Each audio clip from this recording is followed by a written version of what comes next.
Hi, everyone. So we're back for part 2 with Catherine O-Driscoll talking about vaccines. And Catherine, one of the things I wanted to bring up is that everybody's different really with their dogs. And some of us, like me, are just like sponges for information and can't wait to learn and absorb all the different information and the science and this kind of thing. But for many, everyday life kind of just gets in the way, and they just want to know kind of what they should, shouldn't, or what they could be considering to do for their dog. If vaccines are out the picture, if you like, what are the things that people could be doing? I mean, we mentioned diet and nutrition in part 1. What else could people do if they were going to limit? So I tell you what we'll do. We'll come up with 3 different types of dog. You've got someone who's just got a puppy, okay, and potentially hasn't had any vaccines, although I know sometimes they will have been done by the breeder. You've got someone who's got a dog that's sort of 6, 7, something like that, always had vaccines, but is now considering not doing them. And you've got, say, for instance, a dog that's poorly, an older dog that's poorly, and people are wondering, you know, what else could they do if they were going to stop the vaccines? What else could they do? So that dog might need perhaps a little bit more than maybe the dog that's sort of 6, 7 that, you know, is healthy, may even be, let's say that one's already on raw. Already on what I'd call real food rather than raw food. So let's start with the puppy. Yes. You've got essentially 2 choices there. You can choose to vaccinate or you can choose not to vaccinate at all. My choice is when I was researching and writing my first vaccine book, What Vets Don't Tell You, I was asking myself, would I vaccinate a puppy? And I'd met homeopathic vets at that stage who didn't vaccinate at all. So that was my, you know. So I chose not to vaccinate. So I haven't vaccinated even a puppy since 1993. Mm-hmm. The reason is that I'm more frightened of the vaccine than I would be of the potential of them picking up a viral disease. And it's been okay so far. Mm-hmm. The natural raw diet is a key component of that. So at the same time I started feeding raw, I follow Ian Billingshurst's diet because I think dogs do need vegetable matter, as well as the raw meat and the bones. I also give my puppies the homeopathic nosode, which is highly controversial because you've got the Hitler Youth wing of the veterinary profession saying that homeopathy is totally unscientific, which I think is quite blinkered because there's quite a lot of science to show that it is efficacious and does work, but I'm not going to get into that one here now. But that's one option. Another option is to give some form of immune support. Now, one option is colostrum, which you can buy as a supplement, which is essentially mother's milk, which supports the immune system. I'm not so sure about that now. I think that really puppies need to build their own immune system muscles, and that might perhaps prevent it. Mm-hmm. I think I need to look into that further now. So those are 3 things: diet, homeopathic nosodes, and colostrum. The other thing that we do is we have in our house we have a thing called Paxin, which is a herbal blend from a company in America called Ambertech, which is pretty good at gives support to the body if the body has got an infection, things like parvovirus and distemper. And from what I can see, it's very, very effective and helps. If a dog or puppy does get parvo, it it gives them more of a chance of coming through that.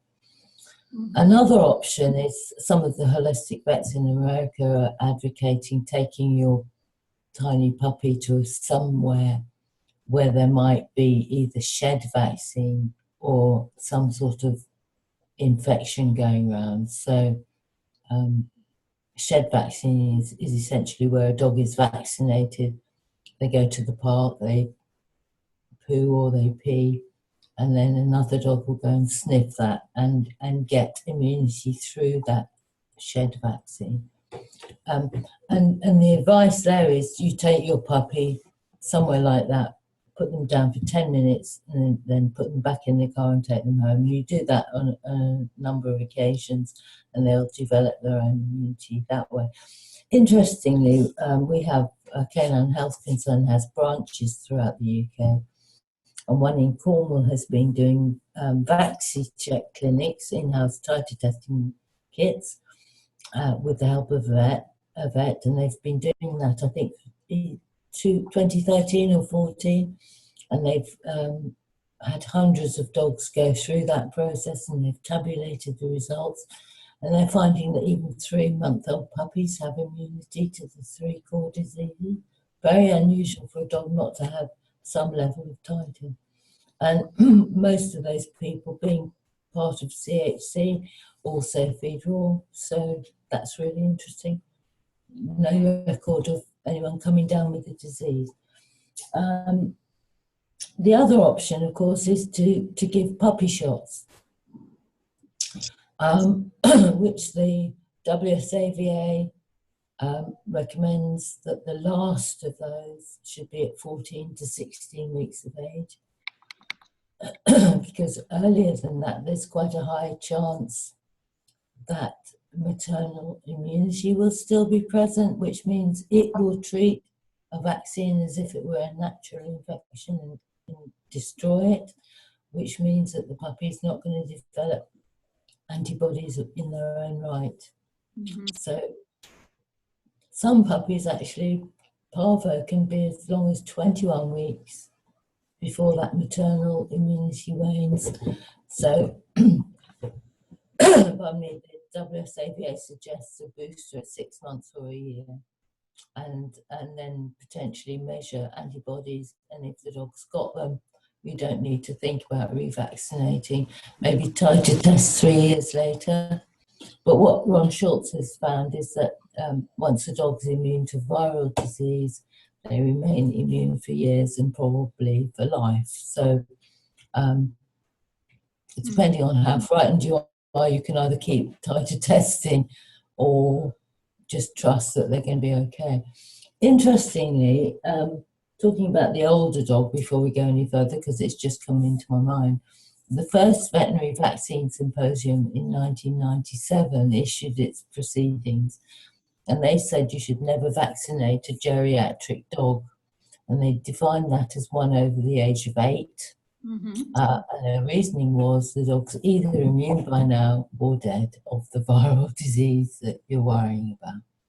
So a 6-year-old dog, well, interestingly, my dog Gwynnie, I had her titer tested at 6 years, and that was with the old send it off to the lab method, which cost a fortune. She'd been vaccinated by the breeder, and I hadn't done any beyond that. So she just had her puppy shots. And at 6 years old, she had high antibodies to all the 3, parvo, distemper, and hepatitis. At the same time, I did my 2 9-month-old pup, maybe they were a year, and they had titers, although not many, but they had antibodies to the 3 diseases. So they hadn't been vaccinated at all. A 6-year-old dog, I would say, if they're not immune, then they're probably never going to be, because they've probably been vaccinated every year. As far as kennel cough and lepto are concerned, the WSAVA calls them unvaccinatable diseases, and they're killed vaccines. Kennel cough is a range, it's like the flu, there's not just one form. the vaccine isn't very effective. And interestingly, one study I saw said that the vaccine prevents long-term immunity, whereas natural infection with kennel cough gives long-term immunity. So the vaccine's counterproductive. And the thing about kennel cough is it's very rarely a killer. You know, it's a bit of an inconvenience, and the dog will cough and sneeze. Occasionally there might be a secondary bacterial infection, which if you're going the conventional route, you'll want to put antibiotics into the dog. If you're going the homeopathic route, you'll give them Hepasulf. If you're going the herbal route, you'll give them a herbal blend that's anti-infective, and they should get through it, you know, no problem. Lepto, I wouldn't touch that vaccine with a barge pole, to be honest. I think it's dangerous. In the UK, the chances of getting lepto are very, very low. It doesn't have the climate to support much lepto. MSD Animal Health, which sells lepto-4, tried to build a market for lepto by claiming that 250 dogs got it a year. And they got that figure by extrapolating a very low response from vet practices in a survey done by a guy called Christopher Ball doing his PhD thesis. And they could only cobble together 250 cases. Some vets in that survey said they hadn't seen lepto for 15 years. So, so it's not a big disease in the UK. But the VMD released figures to say the adverse reactions to the lepto-4 vaccine. They didn't give us the actual figures, they gave us percentages, which to me is deliberately hiding the figures. But if you assume that 3 million dogs in the UK got the lepto-4 vaccine, and according to the VMD, 7 in every 10,000 had a serious or had an adverse reaction, that comes to 2,500. Mm-hmm. So that makes the vaccine 10 times more dangerous than getting the disease. Yes. The other thing about lepto is it's treatable if you catch it quick enough. So people need to familiarise themselves with the signs, which include diarrhea, nausea, vomiting, and there'll be some sort of jaundice, yellowing of the mucous membranes. Mm-hmm. And if you see that in your dog, get them to the vet as quickly as possible. Mm-hmm. So that's a six-year-old. And the old dog, I would say that vaccines are licensed for use in healthy animals only. The older a dog gets, the less healthy they're going to be, the less robust their immune system. If they've got to that age and haven't contracted the disease, I personally, knowing as I do that vaccines can cause autoimmune disease, allergies, brain damage, and cancer, which I consider to be the real epidemic we're facing, then I wouldn't risk it on an old dog. Mm-hmm. Yeah. So I stopped vaccinating about 93. 2 of my golden retrievers, Chappie, I stopped vaccinating him when he was 9, when I realised I didn't have to.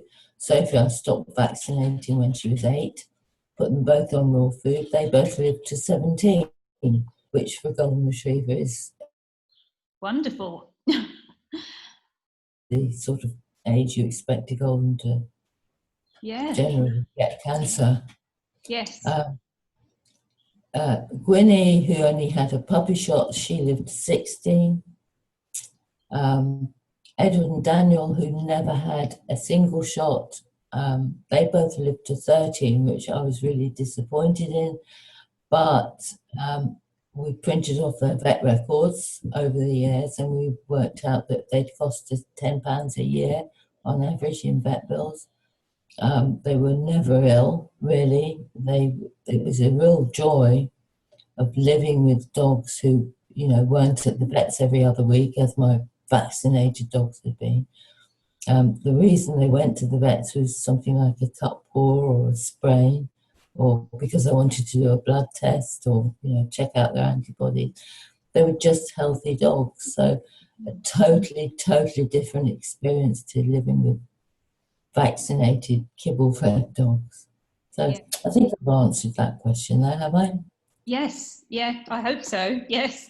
Well, probably afterwards there might be a few questions underneath, because I think the thing is as well, every owner has their own individual level of anxiety or concern. And the one thing I've noticed about being involved in this kind of thing in this field for the last more than 20 years really now, is that we all think we've got this individual dog with this individual sort of, mine's different, mine's this way, mine's had this happen to him, mine's on this diet, I got him from here, or all these different stories that come up. But ultimately for me it all comes down to the same thing, that the vaccine seems to be contributing in some way to what's going on for these dogs. And people sort of say, oh well, you know, I've heard what you've got to say, Catherine, and you know, and I may consider not doing the next vaccine now. But, you know, then they come up with the story of their situation as if that's in some different way and might need a different answer. And for me, I just think whatever the story, it seems to be that the vaccine has been either in some way contributed to it being like that in the first place. Or whatever the story, they still need to take the same action, which is not to do it next time, especially if the dog has had the vaccine for the last few years. You know, it's very, very highly likely that they are going to be covered, which of course they can test if they want to with titer tests as well. I don't know, like you, because I see, even if I log on to websites such as the Jean Dodds website, and endless questions, people, you know, they hear this knowledge, and of course up comes then their concern, but my dog might be different, you know, and I kind of don't think they are. I just think we need to take the same action of not doing this in as many cases as is applicable not to. I mean, mine's obviously, my Fusa's had hers because she came from a rescue, and I don't want to have to do them again. It's one of the reasons I don't really want to leave here, is because, or at least take her from here. But of course come up the questions, what do we do about insurances? What do we do about kennels? Where does my dog go for training, and all these kinds of things. And it seems that more and more the regulations are sort of saying, well, you know, make sure the dog's vaccinated before he comes to ringcraft class, or make sure the dog's vaccinated before he goes to his hydro pool session. Or, you know, how do people kind of get round that what seems to be legal that isn't perhaps even actually law? You know, how do people deal with that?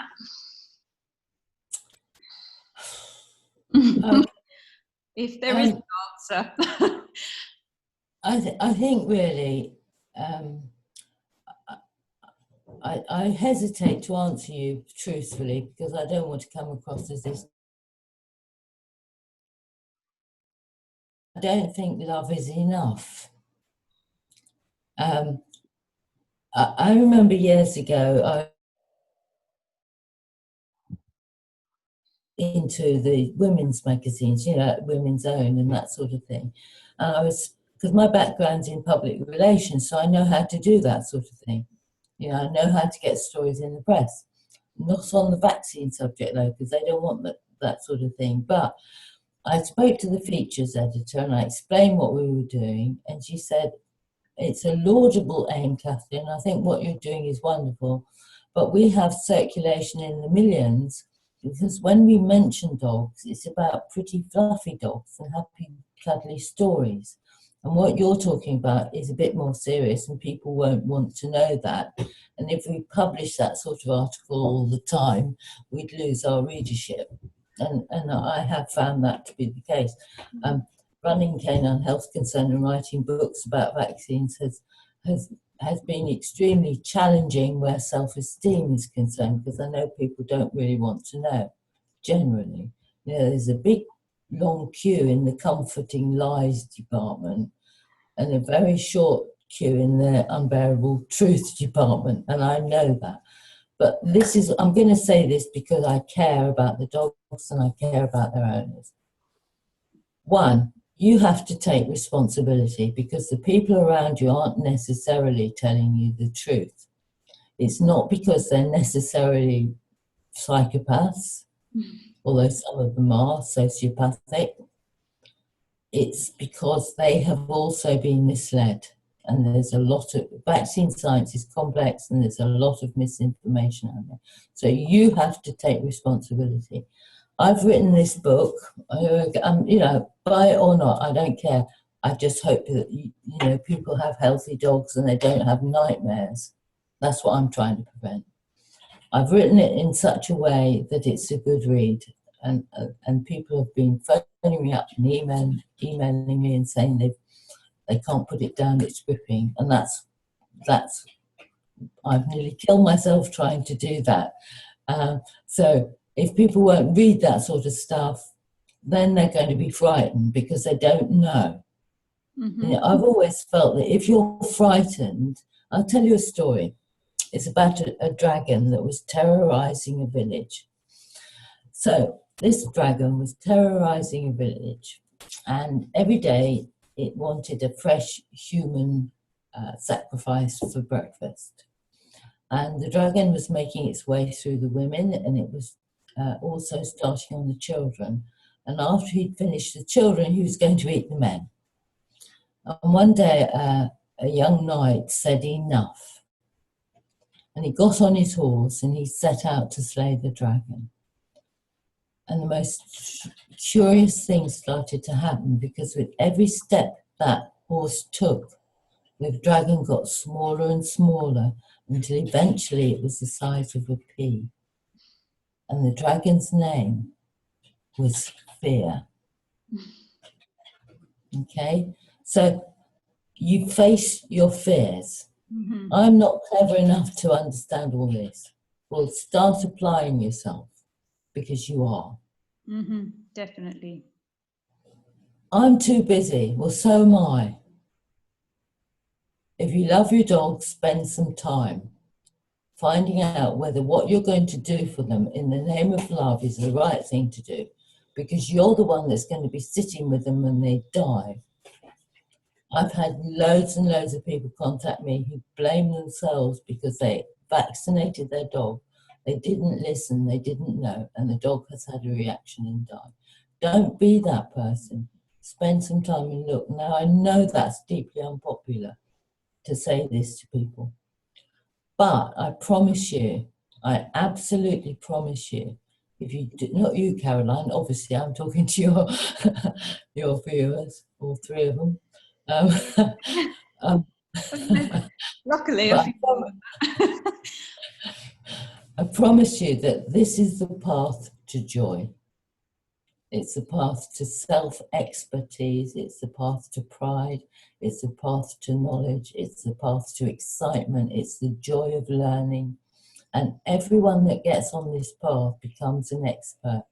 And they tell me, thanks to coming to your lecture, I am now studying whatever, flower remedies, nutrition, psychology.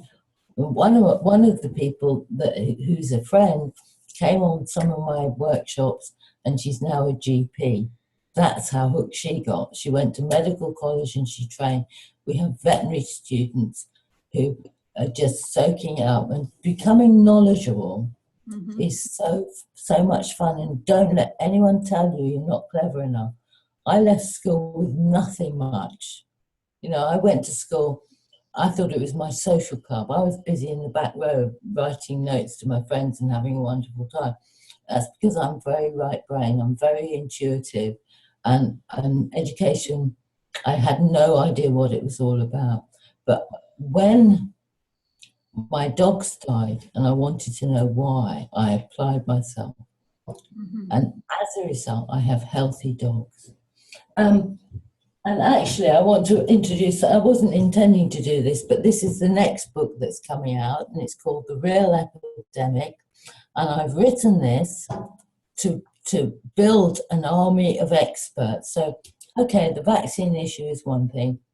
Don't overdo it, or, if you choose, don't do it. And it takes an awful lot to deconstruct the do it message, unfortunately, but I've done that in that book. And this book is what causes autoimmune diseases, allergies, cancer and brain damage in humans and animals. What are the causes? The part one looks into that. Most of it is man-made. Inflammation. Top of the class, Caroline. Exactly. I've learned that from people like it's all about inflammation. And what causes inflammation? Well, vaccines are at the top of the list. The drugs we give to treat the problems caused by vaccines, the food we're eating with things like monosodium glutamate in it, my God. If you want to know why there's an autism epidemic, you combine vaccines and MSG in food and then you've got it. Mm-hmm. There are other chemicals we put on our food, poisons we put on it, all that stuff. And so the first thing is, I've got Freddie here saying that. The first thing is, if you can, avoid those things. Part two looks at the diseases, not every single one, because the book will be that big, so it has to be limited, but it's looking at cancer and autoimmune diseases and allergies and so on, and looking at what's actually going on. So what is cancer? What's happening when my dog has cancer? So what are the cells doing? Now that might sound very complicated, but I've written it in English so most people will understand. Also, what is inflammation? What is the immune system doing when that's going on? Mm-hmm. So essentially you're getting a bit of a medical training, but in layman's terms. So, like if you've got a runny nose, a vet or a doctor will call it rhinitis. In that book, it's called runny nose. So you know what you're reading. Yeah. And then in the third section, it's all the herbs and supplements and natural things that can treat those conditions, sometimes even get rid of them without risking the drugs that are causing them even more problems in the first place. So it's like a self-teaching aid to becoming your own expert. Yeah. Sounds good. And this is something that you've just written, or other people are writing it with you? I've written it. It's got an endorsement on the back from Ian Billinghurst, and he's actually said that Catherine's book is a must-read for anyone who's concerned about the pandemic of health issues suffered by today's canine family members. And that includes all members of the veterinary profession. If this book were to become required reading for every undergraduate and newly graduated vet, we could look forward to a time in the not too distant future when there would be far less canine suffering. Mm-hmm. So that I was bowled over by that. I didn't write it for him. He wrote it on his own account. So when I said at the beginning of part one of this interview, I wish we could USB all your knowledge out, that's kind of what's happened with that book. Well, it is actually, because what's happened is over the last 25 years, people have said, my dog's got X, Y, and Z. What can I do about it? Well, initially I hadn't got a clue, and I had to say, I'm sorry, I don't know, go and see a homeopathic vet. But over the years, and especially thanks to the people I know, because I've been to you and asked questions as well. I know a lot of vets, I know a lot of holistic vets, homeopaths. I've been learning. I'm a sucker for information. I love researching. That's who I am. I'm a researcher and a writer. So every day somebody will come to me and say, my dog got whatever, what can I do? And if I haven't got anything, I will research for them. Mm-hmm. And I'll come up with something for them. And also with my own dogs and their own illnesses, I've researched and come up with something that will help them. And doing that, and there are loads of people now in the dog world who are doing the same thing, who are answering questions, who are becoming knowledgeable. And I retain it. I forget my name. I forget you know, what day it is. There's all sorts of things that I don't retain, but I do retain this stuff. Yeah. Because it fascinates me. Are you very similar, Caroline? Do you find that this sort of thing just is so interesting? Well, I have done. Yes, I have done, but I find that this kind of knowledge is very absorbing, and which is why I wrote the book I did, Imperfectly Natural Canine, it as a kind of download of everything that I'd learnt and where it was applying to the dogs that I owned or were looking after, because I wanted to move on.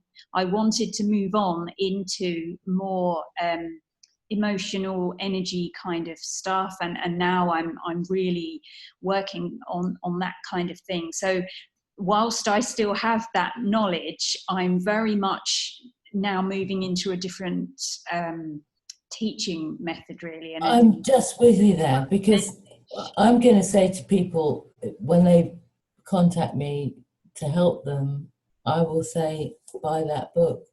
Yeah, because it's all there. Can we just also, because that one isn't quite ready yet, we might have to do another interview when that one's ready. the one that we're talking about today. Probably next week it'll be available. But oh, brilliant. Oh, well, that's yeah. fantastic. Well, what I'll do after, when I upload this one tomorrow, I'll put the Tip of the Needle link for everybody so that they can purchase the Tip of the Needle. But I'll also then put the other one underneath as soon in the comment section as soon as you give me the. Thank you. That's great. Yeah. That's great. Can I just ask one more thing? Because one of the things, and I included this in my book, but I do find it comes up over and over again. I mean, we're talking about millions of dog owners. So as you said, you can't reach everybody at once. And I do that's another reason why I've moved more into the messages that I'm giving now about living from the heart and building our own self-responsibility and our own self-awareness and strengthening our own coping mechanisms for dealing with a world that wants us to do things like vaccination. One of the things that people ask repetitively is about teeter testing. And my view is, of course, that yes, do it. But I also have a view that people need to understand that what they're measuring isn't actually what the vaccine was supposed to produce, if you see what I mean. So the vaccine is geared around this belief that it's going to in some way massively protect the dog and the dog will be immune completely from the disease. But actually what the teeter test is testing is not that. It's testing, to coin you teaching me it's level of fight against the disease at that moment in time. Well, everything to do with vaccinology and titer testing and the immune system, all of that is, what we have to remember is we don't know everything. And science doesn't actually understand the immune system fully yet, believe it or not. Mm-hmm. One thing that Ron Schultz told me, which I think is fascinating, and it sort of answers that, and that is, people criticize him because all his work was done in a laboratory. And people said, oh, these are laboratory dogs, it's not the real world, blah, blah. So what he's been doing is he's been working with rescue centres. And he knows for an absolute fact that if he takes the dog and measures its antibody titers, and they're viable and high, he can put that dog into a kennel with an outbreak and know he will not come down with the disease that's there. So they are a measure of something. The thing is, though, that antibodies levels go up and down. Now, a dog with 0 antibodies on a titer test might still be immune, but it's in memory, and it's not so easy to measure it in memory. So a dog that appears not to be covered might be covered. And the other thing is that if a dog, the immune system is a finite resource, so, it isn't endless in its abilities. It's a bit like knicker-elastic, you stretch it so far, it'll break in the end. So if a dog is stressed, malnourished, because stress, The emotions and the immune system are totally mirror one another. You know, so if you're really stressed, your immune system's not doing well, and you could pick up a virus. If the immune system is struggling with something like cancer, then it's quite likely or possible that it's not going to be able to mount an immune defense against an invading virus. So it's not clear cut, but the reason I like titer tests is that if it stops somebody from over vaccinating, then it's done its job. But nothing is guaranteed. Yes. Nothing. As far as vaccines are concerned, nothing is guaranteed. Yes, well, I think that's the thing. And if people come back with what they either deem as a low or either a low or there's no titer, and then they're sort of thinking, oh, golly, you know, does this mean I've got to do this now? For me, I would be bordering on the, well, you may not need to because it's more likely to have memory to be able to produce the antibodies if it did come across the disease. I think you have to decide what you're going to be frightened about. Mm-hmm. My reasons for stopping vaccinating was that I was more frightened of vaccine reactions than I was of the diseases we're running from. I think vaccines deconstruct health. They are behind. I mean, put it this way, in the UK and Japan, several brands of unnamed distemper vaccines are contaminated with the cat retrovirus called RD114. Retroviruses are associated with cancer and leukemia. And I have it on good authority that if that's injected into a dog, he can get cancer or leukemia, but it won't happen until 5 years or so down the line when you can't draw the link. A comparison, so, yeah. So do you want to risk that? Do you want a dog that's itchy, scratchy, pulling its hair out, full of hot spots, sneezing, allergic to life? Well, go and get your dog vaccinated, fine. Do you want a dog dying within a week of autoimmune hemolytic anemia? Fine, go and get vaccinated. Do you want your dog walking like a cripple with arthritis? Go and have a vaccine. All of these are, to me, what's walking into a vet clinic on 4 legs. Mm-hmm. They're the diseases that keep our animals sick, and they are all associated with vaccines. Now, the other strand is malnutrition from kibble, that can't possibly sustain health. And flea control products, which are killing dogs in the hundreds. And bees. Yeah. Take your dogs for a walk in glyphosate-drenched farmland. We're living on a toxic planet, and it is a bit like a jigsaw, and the body of a dog and a human has a capacity to withstand an awful lot. But there comes a point where it can't any longer. And we're just adding to that all the time. So that's what I'm frightened of. Mm-hmm. Mm-hmm. I'm not so frightened of viral disease.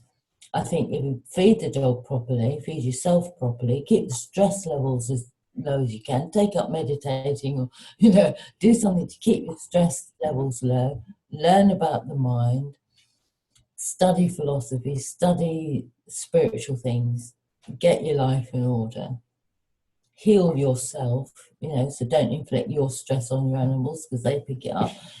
And I don't mean that in a judgmental way. I mean, be kind to yourself and care for yourself and act as though you really matter. Mm-hmm. Everything falls into place, we've all got to die of something. Mm-hmm. But the chances are that if you don't make it hard for the body, it's going to react with what they call homeostasis, which is balance. Mm-hmm. Good food, good living, a mind that's calm and at peace, all these things make it far less likely that a dog's, most of the outbreaks you hear about are dogs that are stressed and malnourished and, not being looked after very well, but a normal, healthy dog. And the other thing is, if one of our CHC members lives in London, and he's a really supportive. He believes 100% in what we're doing, and he got a parvo outbreak, and one of his dogs died of parvo. He nursed the others. I think he had 5 or 6 at the time. He nursed the others back to health, and it was really hard for him to see his 12-year-old dog die of parvo. But he still wouldn't vaccinate because he knows that his dogs are so much healthier than when he was vaccinating and feeding rubbish. And it's a hard decision. It's a very hard decision. Yeah.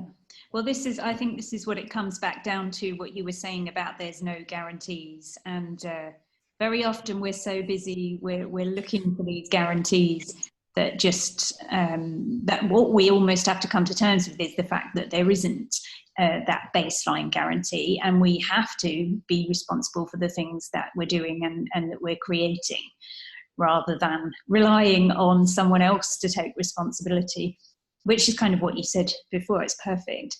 I'm wondering if you can show us just a few of the inside pages of your book, a little bit of it, the tip of the needle one, and then people can get an idea, because it's only available on your website at the moment. Is that right? Or is it on our... We will be getting it up on Amazon and stuff, and there's potentially a distributor in America coming up, but they're hanging about, but it's possibly quite likely. Okay. Side, is that what you meant, or? Yeah, or the contents page, I think people, if you went into a shop, the first thing you do is pick it up, look at the front. So it's got 50 pages of references. Let me see if I can. There's 50 pages like that, full of references. Right, brilliant. Which is one of the things that Chris Day was quite impressed about. So one of the things I've been absolutely very, very careful about is absolutely everything I've said, I've referenced. I've said whatever I've said, I hope I can support in a court of law. Brilliant. I've taken a pop at some people in this book. So, for example, Bill Gates, who's modern day Jesus Christ saviour of unvaccinated children in Africa, and whilst at the same time having massive shares in the vaccine industry and walking away from the carnage he's created with his vaccine program. So everything is very, very carefully referenced.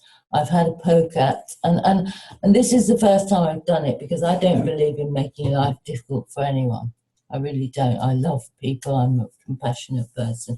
But the way academia is taking money from Big Pharma and obfuscating the truth needed to be tackled. So I've done that as well. And again, everything is very, very detailed in supporting evidence. So I'm not pulling the punches in any way in this book. Okay. So just don't get... There's actually a long list of bioscientists who've died in suspicious circumstances, being shot and mugged and dismembered parts floating in rivers and so on. These people working within the pharmaceutical industry. An awful lot of plane crashes of bioscientists and AIDS workers and experts in the field. It's a very dirty business. You could find it interesting, like Dan Brown who done it, or you could find it totally depressing, but it's what's going on behind the scenes of this industry, the lies that are told, the corruption that's involved, all that's in there. Mm-hmm. Okay, cool. Right. Well, I've ordered my copy, as you know, so I shall get that when I go to the UK in end of August, beginning of September time. And for those of you that want to order the Tip of the Needle book, then as I said, I will put the link on after this video, and also the Real Epidemic book, which was the next one that Catherine was talking about. I will put that underneath as well, which sounds really cool, because it sounds like the Tip of the Needle is very much about gaining an understanding of what's really going on, and the other one is also really sort of showing what we might be able to do as well for these different diseases. It's about becoming your own expert. That responsibility. And looking at healthcare in a different way. Yeah, it's fabulous. Yeah. Okay, exciting. Well, we're both going to, or when I say both, we're all, the viewers and I, are going to have lots to read over the next few months, I think, because that Tip of the Needle looked like quite a big book. It's going to. Yes. Yeah. It's going to be my plane reading then on the way back, isn't it? I'm going to be reading it. Well, look, I just warn you, I try not to do it, but I have a very great talent, and that is to make people cry. Oh, and no. I've tried very hard not to make people cry, but people have been contacting me saying that they've had salty wet stuff coming from their eyes. So one lady said it isn't actually just because I'm a miserable person. Some of it's just, it touches their heart. Mm-hmm, mm-hmm. They can relate to it and their own dogs and their own losses. And I have tried very hard not to make that happen, but I can't help it. I do it unwillingly. Yes. So don't be reading it on a plane. Okay, maybe not then. I think maybe what we should do, maybe you should offer the 2 books as a package, so that once people have read the first one and are crying, they've then got lots of hope in the second one. I thought you were going to say we should send out the book with a pack of tissues. Oh, no, well, you could do that as well. But I mean, yeah, to give the hope as well. Yeah, there is hope, and there is hope in Tip of the Needle. And the hope is in something that's very important, and that is truth. Yeah. Okay. Fabulous. All right. Let's round it up, because people have been watching in 2 parts. I think they'll probably be. I don't know. Actually, no, I don't know where you guys watch. You'll have to tell me. Maybe you just stick it on and listen to what we say. Perhaps they don't watch us. That's what Is this actually live, Caroline? Yeah, we're doing live as well. Yeah. Are we live? Are we? No, we're not live. Sorry, no, we're not live. No. I misunderstood you there for a minute. No, we're not live. Okay, so I'm going to end the recording for everybody. So thank you so much for. I've loved it. Thank you, Caroline. Lovely to talk to you again. And your lovely tanned face. Yeah, I can't help that here because of the way the sun is, but I wouldn't have it any other way. All that D3. You look so healthy. Well done. Okay, so thank you guys for watching, and as always, thank you for being part of the mentorship group as well.